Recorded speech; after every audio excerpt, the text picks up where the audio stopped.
if protective hairstyles were protective, I think most of us, or a lot of us, would have had long hair by now. But why is it that every time you have a hairstyle and you take the hairstyle out, your hair is just the same? Like it's stuck at that particular level and your hair is not growing or is not getting past a particular length. So we are going to talk about that in this particular video.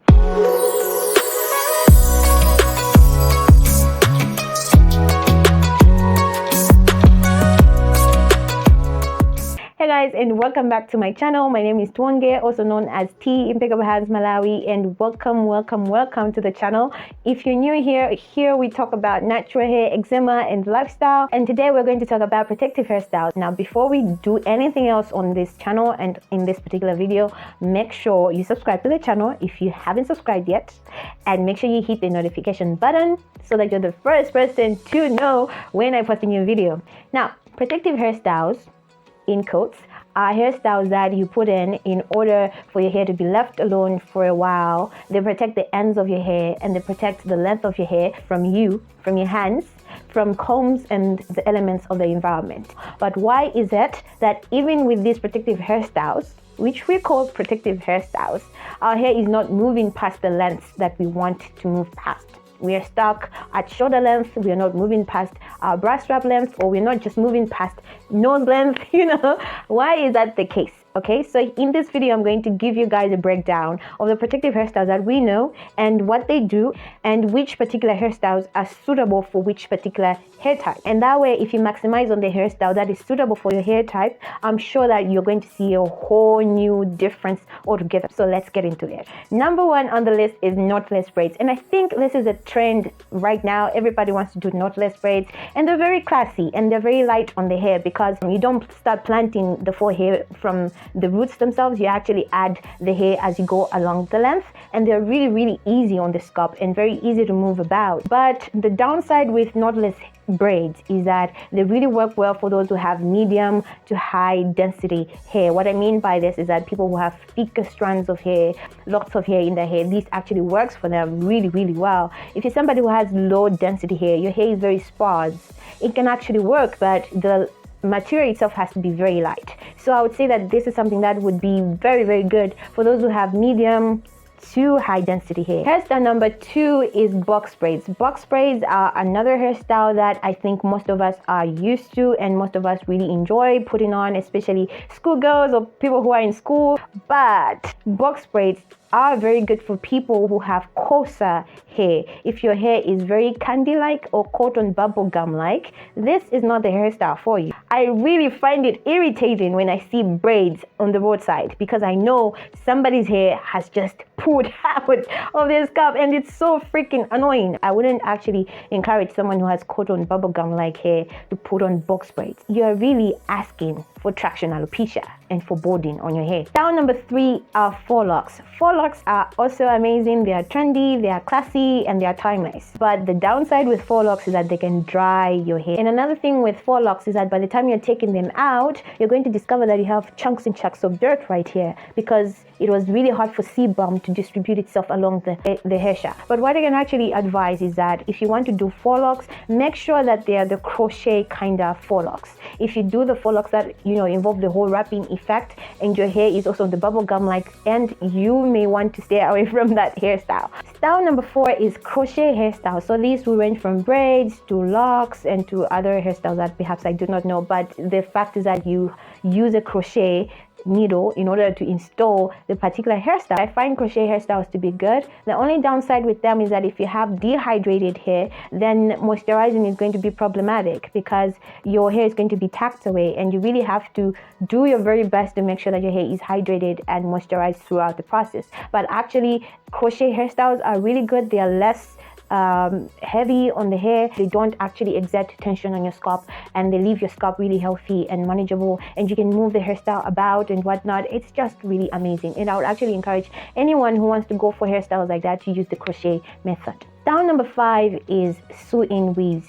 Sew-in weaves are really good, okay? They're really good, but how you do them is going to determine how well they're going to be. So preferably when you are installing the lines, the skin to skin lines or the cornrows that go underneath your sew-in weave, make sure that it goes round your head.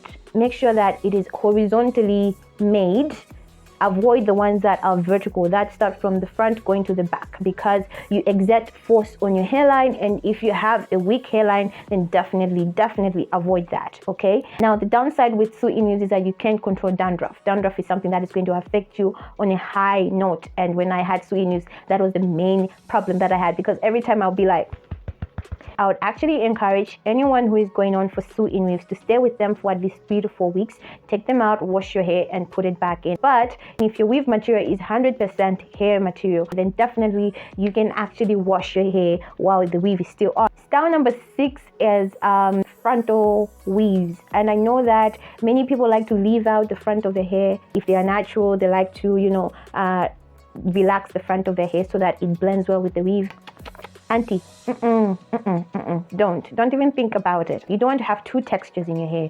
These 2 textures are going to fight each other, and by the end of the day, you're going to be breaking a lot of hair than you should have. So I wouldn't advise that on anyone at all. Okay, so let's talk about wigs. Wigs are very versatile. I would actually recommend anyone to go for glueless wigs. The good thing about them is that you can take them down when you come back home, and you can do so many things underneath there. You can put on those cornrows, or you can actually put some mini twists or some mini braids, as long as your hair is tucked away. And you even have access to your scalp and your hair. You can have your wash day and whatnot without you having to worry when you're going to take down a particular hairstyle, because your hair is just right there with you. If you want your wigs to be used on a regular, if you want to be putting on wigs on a regular, I wouldn't advise you to be doing glued wigs to your hair, because this especially if you have a weak hairline, you don't want to even go there. But if you want this to be a once in a while kind of thing, for example your wedding day or anything like that, then definitely go for a glued wig if you want. But I wouldn't encourage anyone to go for a glued wig. Hey, honestly, it's going to take your hairline away. My favorite hairstyle are mini twists and mini braids, and they are timeless. Okay, they can be accessorized and done in several ways, and you can even wash and moisturize your hair in them, and that is something that has helped me in my hair journey. Mini twists have been my go-to hairstyle since 2019. I know they look really sparse and very funny when you're starting out and whatnot. My hair used to look like that in 2019, and it was so hard for me to work with. I know people used to say a lot, but as my hair grew, they also became better.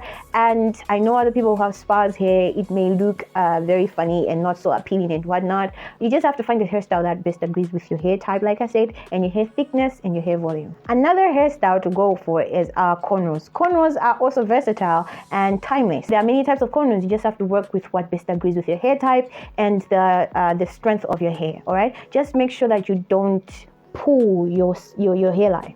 All right, if you're doing fed in cornrows, make sure that the hair is fed in along the length of the hair itself, but not right here at the start of the cornrows. If you feel that your hairstylist is pulling your hair too much, talk to them. Okay, don't cry when you go home. So the problem is not your ancestors, really. The problem is you. How do you handle your hair when you put in that particular style? Protective hairstyles do not make your hair to grow, but they give you a break from your hair. Let's say from detangling, from having prolonged wash days. Basically, that's the break we're talking about. You need your hair to rest. You have to protect your hair, really, and it's really good to do that. But when you put the hairstyle in, you don't have to forget your hair. You need to moisturize, okay? 2 to 3 times a week, you need to do that with your spray bottle. You need to, massage your scalp by using a herbal oil or any oil that you have on set. You have to make sure that you're sleeping on a certain pillowcase, or you're wrapping your hair at night with a certain headgear, because it's essential, okay? When you're moisturizing your hair, you need not to forget the length of your hair, because there's some hair right here, and you need to moisturize the length of your hair because you don't want to leave that hair dry. And if you have your cornrows in, make sure that you also do that to the length of your hair. I am not a member of the robo stuff. If you put your gels, you have to remember to remove it by the end of the day. You don't have to make your fading hair bigger than the section, because that is also going to be problematic. And that is something that most of us don't even think about. We want to look good. We want to slick down our hair. We want to look perfect. We want clean cut styles, but we're forgetting that we want to grow our hair as well. If you want to grow your hair as well, my sister, you'd have to let go of certain things, and by the end of the day, your hair is going to really thank you. So I hope this video was helpful. Remember to subscribe to the channel, and remember to hit the notification button, like this video, and share it with your friends. And I'm going to see you in the next video. Bye.